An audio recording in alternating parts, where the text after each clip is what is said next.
Hello and welcome to the European Report. Here we are once again in the European Parliament in the heart of the European Union in Brussels, and in today's programme we'll be discussing the wave of Islamist terrorist attacks that we've seen across Europe this summer, and we'll be asking what the European Parliament and the EU institutions can learn from Israel's experience in dealing with terrorism. In today's programme I'm joined by Tomas Sandell, the founder and director of the European Coalition for Israel, and Daniel Schwammenthal, the director of the Transatlantic Institute, and Bas Belder, MEP for the Netherlands. So, gentlemen, welcome to the programme. I'll start off with you, Thomas. It feels like a very long time since we've done a programme together. It's been a long summer. Can you share with us some of the diplomatic activities that ECI have done in the recent months? Thank you, Simon. It's good to be back, and it certainly feels like a different world already in this program. This is post-Brexit. It's also the first program after a very bloody summer in Europe. But apart from these two major events that have shaped Europe in a significant way, I just want to point to one diplomatic project that we've been involved with, and that has to do with UNESCO. And as you are familiar with, there is a campaign at UNESCO at the moment to Islamize holy sites in Jerusalem, sites that are holy to three religions, including and first and foremost for Jewish people, but also for Christians. And there was this proposal to the World Heritage Committee of UNESCO in Istanbul in July to declare the Temple Mount, or the western wall of the Temple Mount, as solely a Muslim holy site. And this is something that we, of course, were objecting to, and we were reaching out to the European members of that committee just to make the point very clear that we cannot distort historical facts. We cannot monopolize our claim to religious sites, which by definition should be open to all people of all different faiths. So this is something, by the way, because of the failed revolution in Istanbul, the meeting was postponed before the vote could take place, but they will reconvene in Paris in the last week of October, so it's still very much on our agenda to try to also mobilize the Christian community to speak out on this issue. Absolutely, which is very important to do. And I have to ask you, Bas, welcome back to the European Report, and thank you for your solid support for Israel and for us on this programme, which is really appreciated. Can you share with us how you think the European Parliament and the EU has changed since the British decided to vote Brexit back in June of this year? You spoke about change. Yeah. That is a very strange word here in the European institutions. I'm afraid that there are not lessons learned, I must say. And so the process can be ongoing painful for Europe, for we have several crises. But that said, I hope that there will be more reality in my field, the foreign affairs field, and I hope that the Iranian dream is over for them in the coming years. For there's also dangers for the for Israel especially, but for the EU-Israel relations. And to come back to Brexit, I shall miss about some years, I foresee, my dear British friends of Israel. Oh yeah, no, absolutely. And Daniel, I just want to bring you into the programme, so it's a great pleasure that we can have you on the programme today.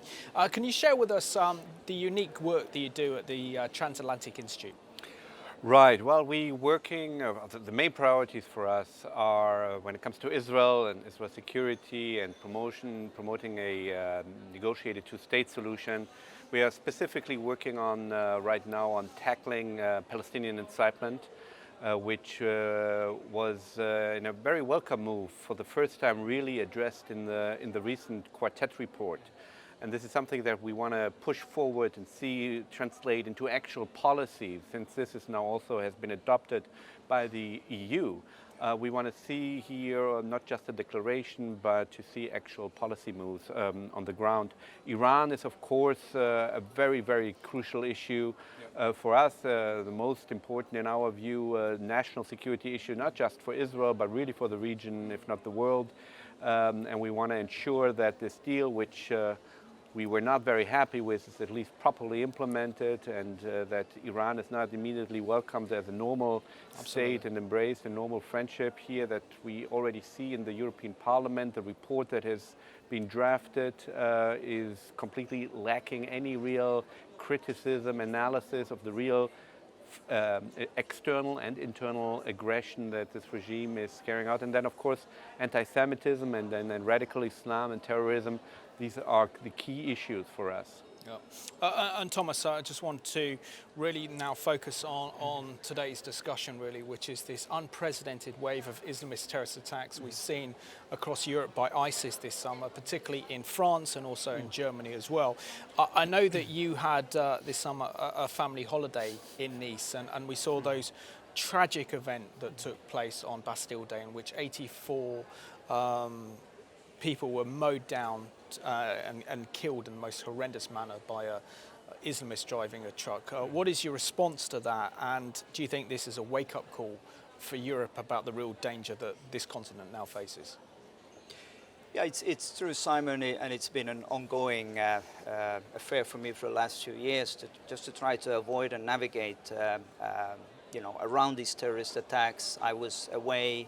I was in Washington, D.C. when terror struck in Brussels, and I've been fortunate to avoid any terrorist attacks in Israel. And as you mentioned, I was in Nice just 2 weeks prior, before this attack.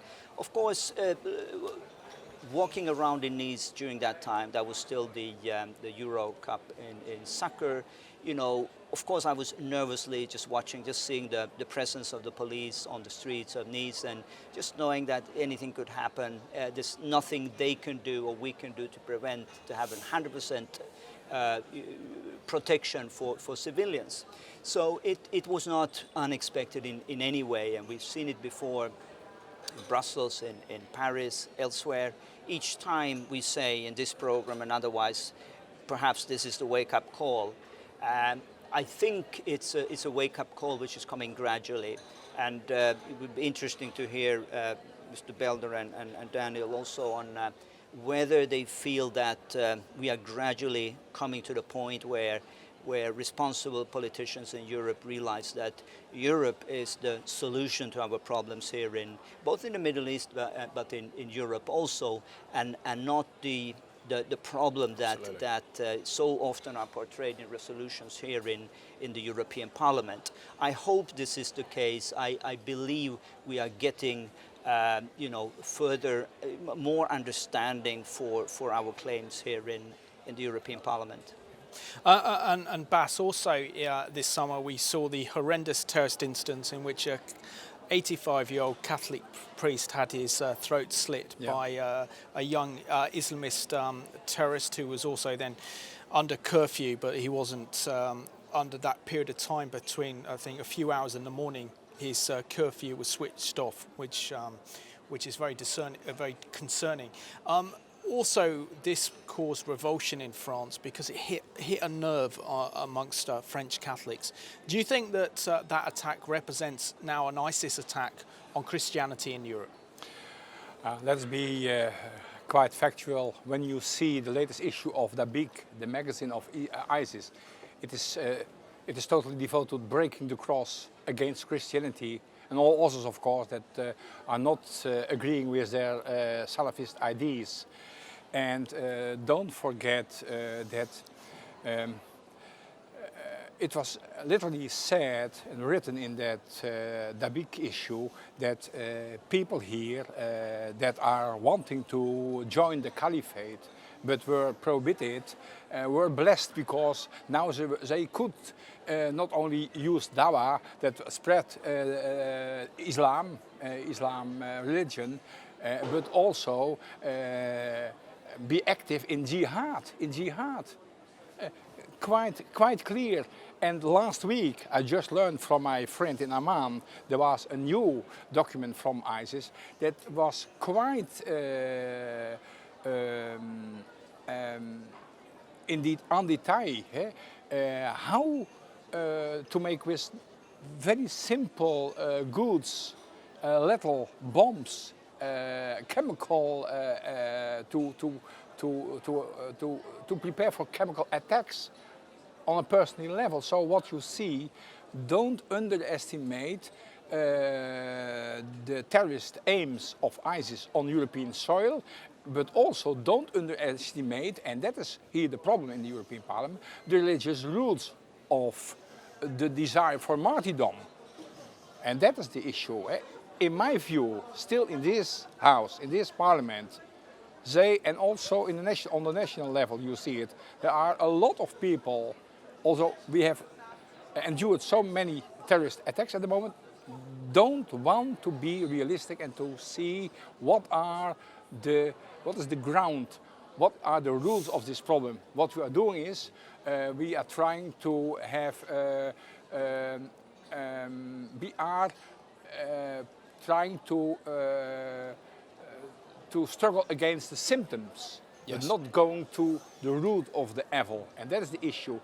Take seriously what Salafism is on. Don't say, oh, that is not, there is no Islam. This kind of Islam is legitimated by a lot of people, by Muslim scholars. And what we should do here, treat it seriously on its religious terms. Absolutely, definitely. And, you know, Daniel, maybe you, as our terrorism expert on this panel, maybe you can put into context and explain to us really why we're seeing this summer an unprecedented rise in ISIS terrorist attacks in France and also in Germany. And of course, we had the attack here in March as well. Right. There's one theory that says that as ISIS is supposedly losing ground in Syria, it's emphasizing its war in Europe. I'd be careful to interpret this as sort of a strategy of a losing organization. We have to remember that the West, Europe, Christendom has always been the arch enemy of radical Islam, and this is not a new phenomenon. We've had Islamist terrorism in Europe at least since the 80s with Hezbollah, and 90s Algerian terrorists in France, then of course Al-Qaeda, direct or inspired terrorism. So I think what we're seeing is basically the fruit of the of years and years of neglect, where we have now a critical mass of thousands and thousands of European Muslims that have become foreign fighters. Enough of them have returned hardened, battle-hardened, with training, etc., that they now have an infrastructure in place that they can use and deploy. I don't see this as an either-or proposition that they are losing there and therefore they are attacking here. They always wanted to attack here. The infrastructure is now here, and unfortunately ISIS has not yet lost in Syria. Yeah. Also, do you think our politicians are losing this battle by saying that this has nothing to do with Islam? I think the road to hell is paved with good intentions.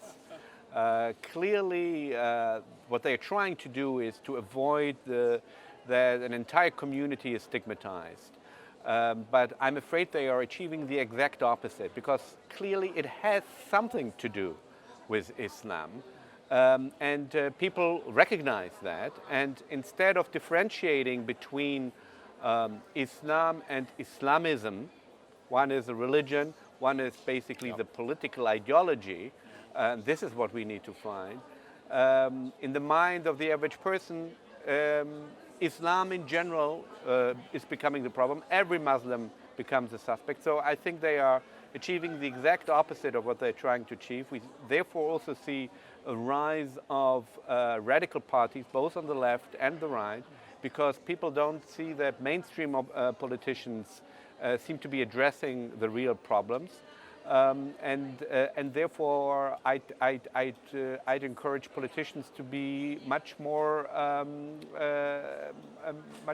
wouldn't say truthful, but to really speak out and speak up and define the problem that we are facing correctly.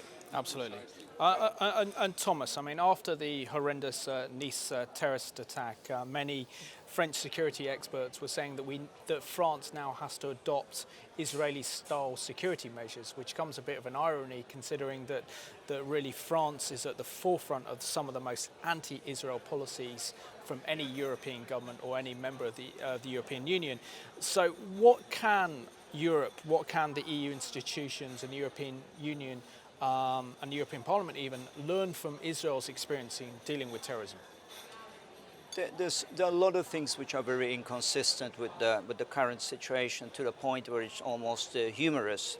And as you rightly pointed out, the French wake-up call against radical Islam, to the point where they are planning on banning a burkina. And I've seen on social media these very interesting postings to say, well, you know, they're welcoming the Muslim holiday, you know, people to Tel Aviv, you know, to spend time on the beach of Tel Aviv, because, you know, there you can walk around and swim in a burkina without anyone having a problem with that.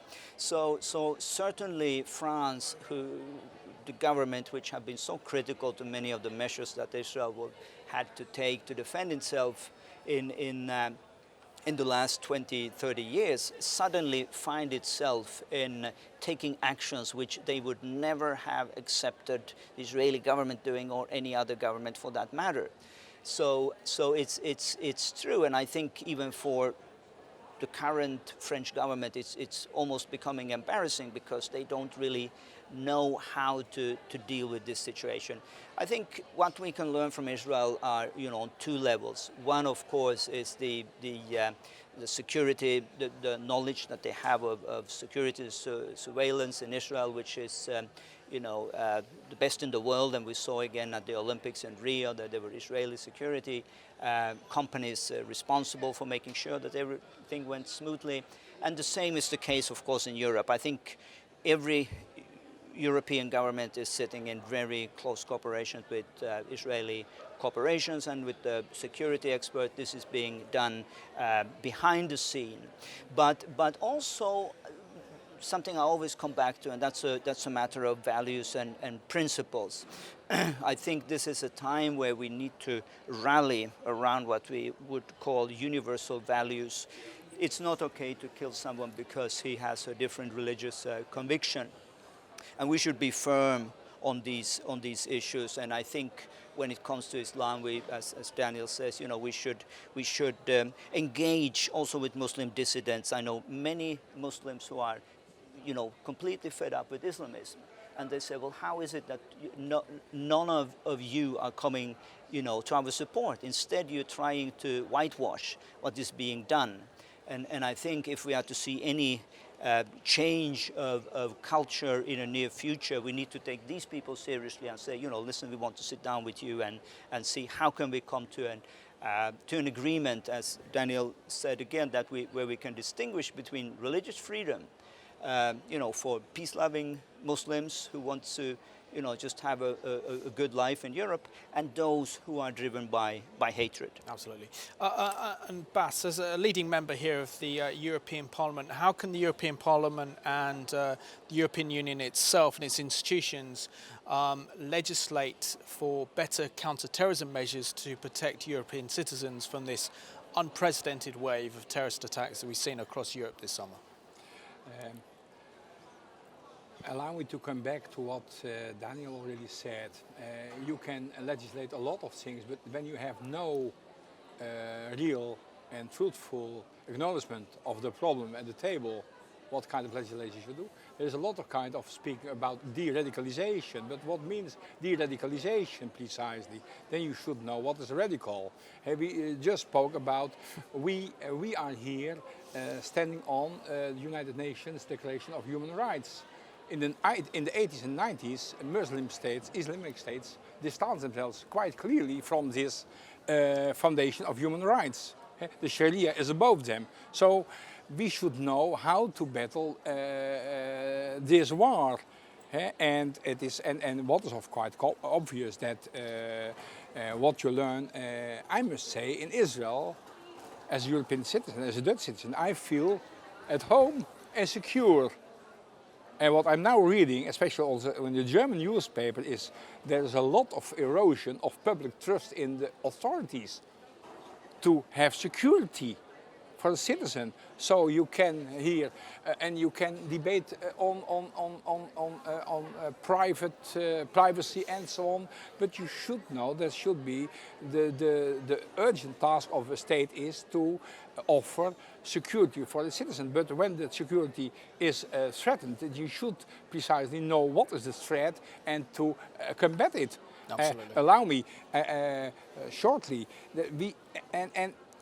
What I'm missing is a real understanding of what is at the table. Even the Pope is speaking about Islam in a way that ISIS say he is an enemy of us because he is trying to abuse Muslims from the right path. That is jihad. So you must. The Pope with peaceful purposes and peaceful intentions, and ISIS seem as a greater danger than other people because he is abusing their religion. So that is something wrong in the interpretation. And that is the issue also with Turkey. We have the debate. Yes, they debate nothing about what is going on the Islamization of Turkey with all its consequences. But what we should not forget that is the real threat. That is jihad is an objective, is real, that is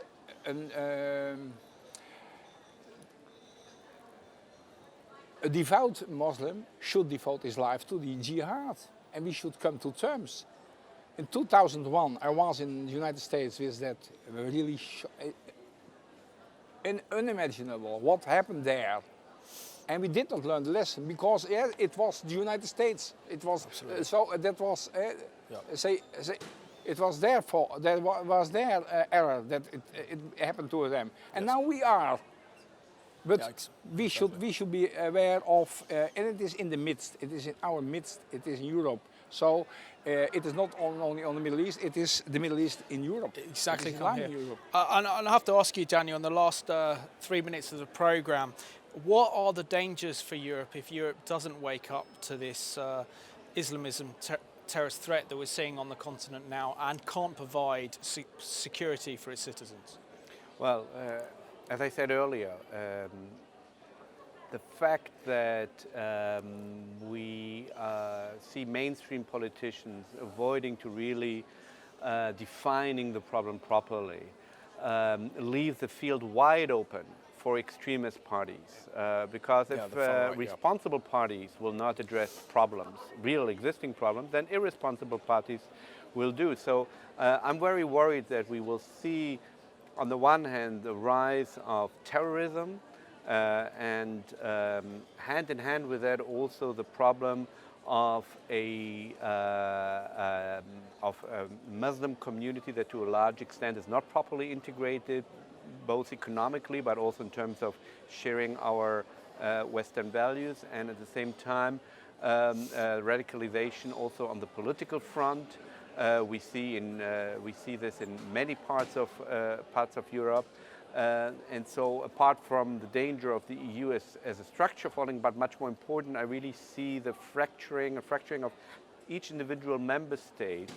And therefore I'm concerned about this, and this is much more than just fighting terrorism. It really is about upholding our democratic system and our values. Absolutely. And Tomas, down to the last 1 minute 30 of the programme. So I have to ask you, don't we need in Europe real moral clarity on this issue? And one way to provide that moral clarity is to see that Israel is the solution rather than problem in tackling this Islamist threat from ISIS that we're facing in Europe today. I think Israel can give us a lot of inspiration in how we live under terrorist threat.